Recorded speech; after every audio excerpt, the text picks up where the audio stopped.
आपकी स्क्रीन पर ये हैं लोक गायिका नेहा सिंह राठौर। नेहा सिंह राठौर ने आज तक के इस कार्यक्रम में पापा की परी से यह सवाल किया कि आप उस सांसद से सवाल क्यों नहीं पूछती जो सांसद ये गाना गाता है कि किस तरह से रिमोट से लहंगा उठाया जा सकता है। दरअसल यहां पर नेहा सिंह राठौर इशारा कर रही थी भारतीय जनता पार्टी सांसद रवि किशन की तरफ। रवि किशन के ऐसे ढेरों गाने हैं जहां उन्होंने भोजपुरी फिल्मों में खुलकर अश्लीलता का प्रचार किया है, लगातार किया है, बारंबार किया है। सवाल वाजिब था, सवाल ये करना चाहिए था कि भाई एक व्यक्ति इस कदर से फिल्मों में अश्लीलता का प्रचार कैसे कर सकता है, ऊपर से वो सांसद भी है। मगर पापा की परी बौखला गई।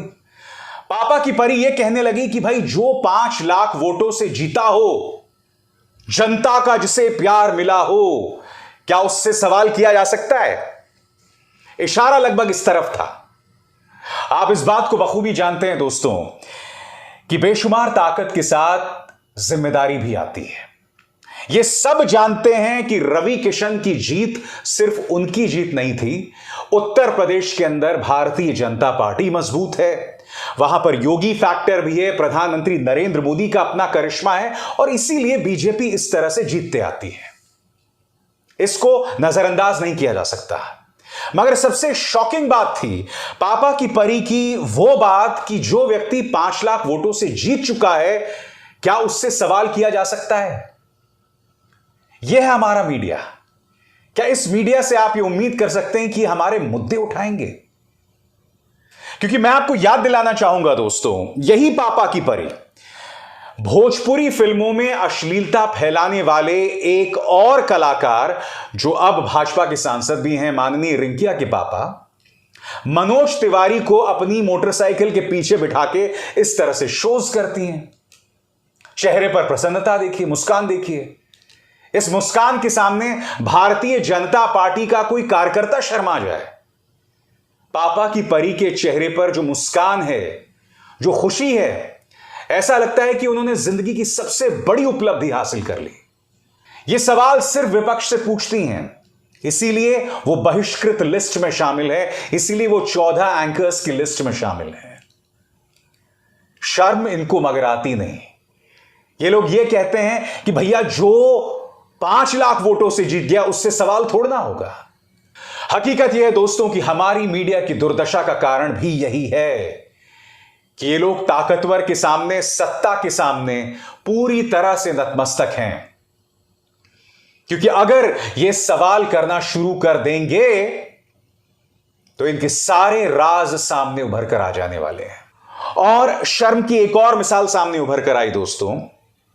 भोपाल की सांसद और आतंक की आरोपी प्रज्ञा, वो पापा की एक और परी के साथ मंच पर थी। मंच पर वो महात्मा गांधी के बारे में अनाप शनाप बोलती गईं, नाथुराम गोडसे का महिमा मंडन करती गईं, लगातार करती गईं। मगर मजाल है कि पापा की परी ने कोई सवाल किया हो। हालांकि इस पापा की परी की एक और खासियत है, ये चिप वैज्ञानिक भी हैं। 2000 के नोट में बहुत ही रहस्यमय अंदाज से चिप ढूंढ लाती हैं। इनकी यह खासियत भी है। तो जाहिर सी बात है, जब ये 2000 के नोट में चिप ढूंढ लेती हैं तो इन्हें प्रज्ञा ठाकुर के बयान के वाहियात पने का कैसे पता चलेगा? 2 शर्मनाक मिसालें आज मैंने आपके सामने पेश की हैं और मैं आपसे पूछना चाहता हूं, क्या ऐसे लोगों से उम्मीद की जा सकती है कि ये लोग सत्ता से सवाल करेंगे? और जैसे मैंने आपको बताया दोस्तों, कल प्रधानमंत्री का जन्मदिन था।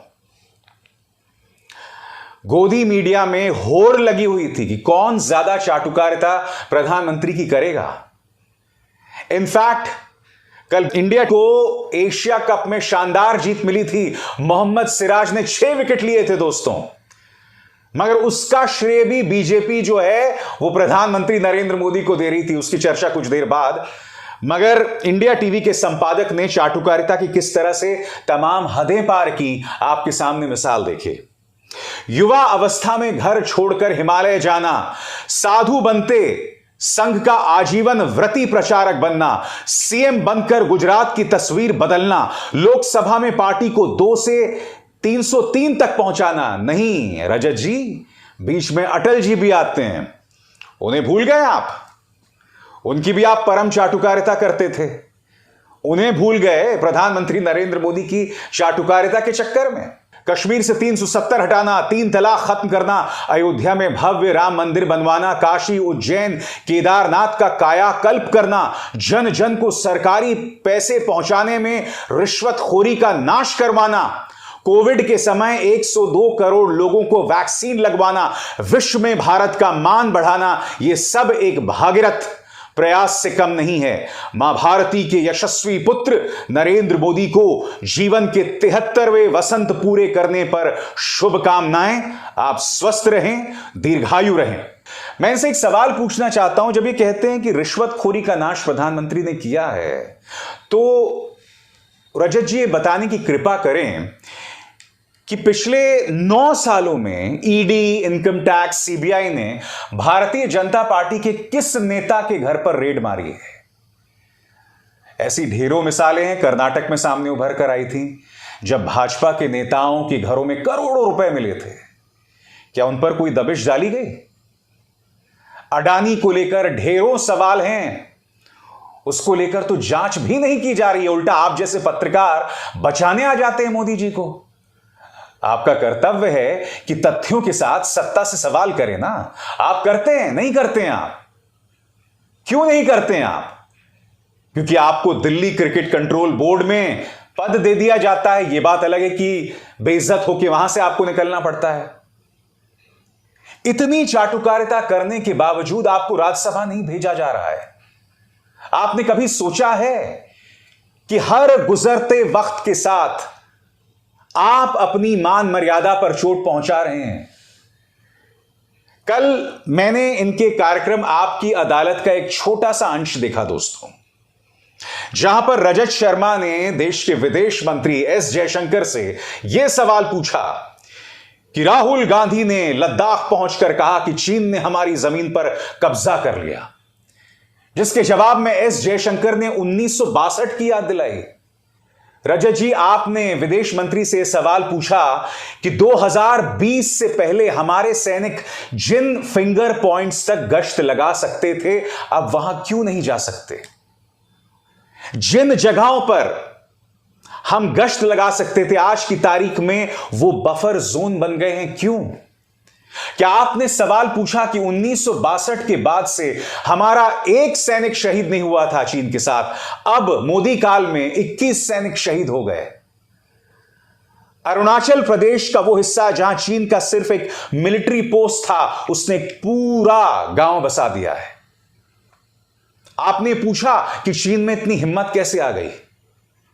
नहीं, आप मंच पर खड़े होकर राहुल गांधी पर ताना दे रहे थे, क्योंकि आपको लग रहा है शायद कि ये ताने देकर कुछ मदद मिल जाएगी राज्यसभा को लेकर जो महत्वाकांक्षाएं हैं।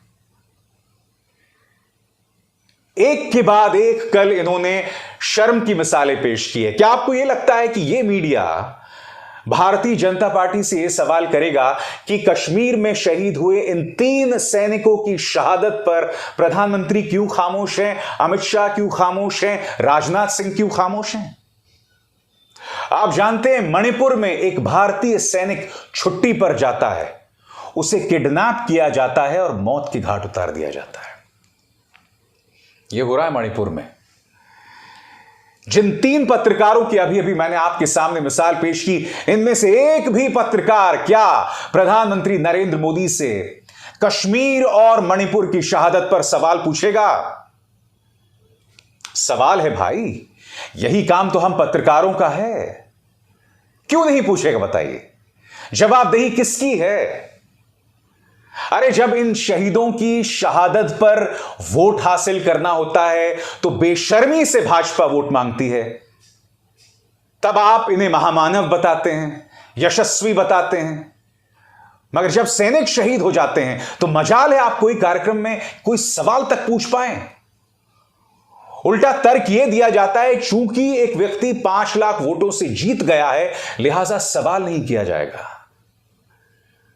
शर्म तुमको मगर आती नहीं। यही वजह है दोस्तों कि अहंकार की तमाम हदों को भाजपा पार कर रही। मैं आपको एक मिसाल देना चाहता हूं। यह देखिए, कल इंडिया को जीत हासिल हुई। तस्वीर भाजपा किसकी लगा रही है? India continues to win. तस्वीर है प्रधानमंत्री नरेंद्र मोदी की, एक हाथ में बैट है, दूसरे हाथ में हेलमेट है, लिखा हुआ है कैप्टन्स नॉक G20। अरे भाई, जीत भारत की एशिया कप में हुई है। यहां पर मोदी जी कहां से आ गए बताइए? कहां से आ गए मोदी जी? और मैं एक और सवाल पूछना चाहता हूं भाजपा के नफरती प्रचार तंत्र से। कल 6 विकेट किसको मिले थे? मोहम्मद सिराज को। वो मोहम्मद सिराज जिनके खिलाफ इनके प्रचार तंत्र ने एक बहुत ही गंदा और घटिया प्रचार चलाया था, जब मोहम्मद सिराज ने शायद तिलक लगाने से मना कर दिया था। उस मामले की डिटेल्स मैं नहीं जानता हूं, मगर मैं आपसे एक सवाल पूछना चाहता हूं। उस वक्त उन पर निशाना साधा गया था, क्या न जाने क्या क्या कहा गया था। कल मोहम्मद सिराज ने साबित कर दिया है कि हमें जीत मिलती है जब हम एक साथ हों, जब हम यूनिटी के साथ खेलें, एकता के साथ खेलें। तब हर वो व्यक्ति जो रन बनाता है, हर वो व्यक्ति जो विकेट लेता है, वो टीम इंडिया का हिस्सा होता है, चाहे मोहम्मद सिराज हो या विराट कोहली हो। अब तुम्हें समझ आई कि तुम्हारी नफरती राजनीति कितनी वाहियात, कितनी बकवास है, कितनी 2 टके की है। कल मोहम्मद सिराज ने आईना दिखाया नफरती चिंटुओं को। चाहे मोहम्मद सिराज हो, चाहे मोहम्मद शमी हो, इन्हें मौका चाहिए इन्हें निशाने पर लेने के लिए। मगर इन बेहतरीन खिलाड़ियों ने बार बार यह साबित किया है कि ये टीम इंडिया के वफादार सिपाही हैं, जो अपने इस खेल से देश का नाम रोशन करते रहते हैं। दोस्तों, विपक्षी गठबंधन इंडिया ने अगर 14 गोदी मीडिया के एंकर्स का बहिष्कार किया है ना, तो उसकी एक वजह है। और आप जानते हैं, वजह को समझने के लिए आपको मैं एक और छोटी सी मिसाल देना चाहता हूं जाते जाते। एक दिन अचानक क्या होता है कि कई एंकर्स एक खास शब्दावली का इस्तेमाल करने लगते हैं, इंडी अलायंस। क्योंकि आप जानते हैं विपक्षी गठबंधन का नाम है इंडिया, INDIA। उन्होंने क्या किया? संधि विच्छेद कर दिया, इंडी अलग कर दिया और ए अलग कर दिया, और ए यानी अलायंस, इंडी अलायंस। हर गोदी मीडिया का गुल्लू और कालू जो है वो इंडी अलायंस शब्द का इस्तेमाल कर रहा है। मैं यहां पर एक बात रखना चाहता हूं कि रहस्यमय तरीके से तमाम जो दंगाई एंकर्स हैं, तमाम जो पेन किलर पत्रकारिता करने वाले हैं, तिहाड़ी पत्रकार हैं, ये लोग अचानक इंडी अलायंस क्यों कहना शुरू कर रहे हैं? क्योंकि जाहिर सी बात है कि प्रधानमंत्री कार्यालय के हिरेन जोशी की तरफ से इन्हें फरमान आया होगा कि भाई विपक्षी गठबंधन को इंडिया नहीं बुलाना है, इंडिया जो नाम है उसका संधि विच्छेद कर देना है, इंडिया से ए को हटा देना है, उन्हें इंडी अलायंस बोलना है।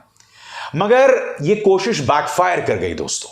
हुआ यह कि कांग्रेस के प्रचार तंत्र ने पलटवार करते हुए भारतीय जनता पार्टी यानी बीजेपी का संधि विच्छेद कर दिया। अब वो लोग बीजेपी को बीजेपी नहीं बोल रहे हैं, वो बीजेपी को बीजे पार्टी कह रहे हैं। अब बीजे जो शब्दावली है ना, वो बहुत ही विवादास्पद है दोस्तों, क्योंकि यहां बीजे का मतलब bachelor of journalism, Bharatiya Janata, ये सब नहीं है। बीजे दरअसल अंग्रेजी में एक एक्सप्रेशन है जिसका इस्तेमाल मैं यहां औपचारिक तौर पर आपके सामने नहीं कर सकता। अब कांग्रेस पलटवार कर रही है और वो भारतीय जनता पार्टी को बीजे पार्टी बता रही है, और उनके तमाम समर्थक इंडी अलायंस का जो वो टूल किट था उसके जवाब में अब भारतीय जनता पार्टी को बीजे पार्टी कह रहे हैं। दोस्तों, मेरे लिए भारतीय जनता पार्टी बीजेपी ही है, और मैं उन्हें भारतीय जनता पार्टी ही बुलाऊंगा जिस तरह से मैं विपक्षी गठबंधन को इंडिया बुलाऊंगा, क्योंकि ये उनका एब्रिविएशन है। मगर गोदी मीडिया के वो पत्रकार प्रधानमंत्री कार्यालय के जोशी जी के एक फरमान आने के बाद इंडी अलायंस शब्द का इस्तेमाल करना शुरू कर देते हैं, और यही वजह है कि विपक्षी गठबंधन को इन पर विश्वास नहीं है, और ये लोग शर्म की चाटुकारिता की ऐसी मिसालें आगे भी पेश करते रहेंगे। अभिसार शर्मा को दीजिए इजाजत। नमस्कार।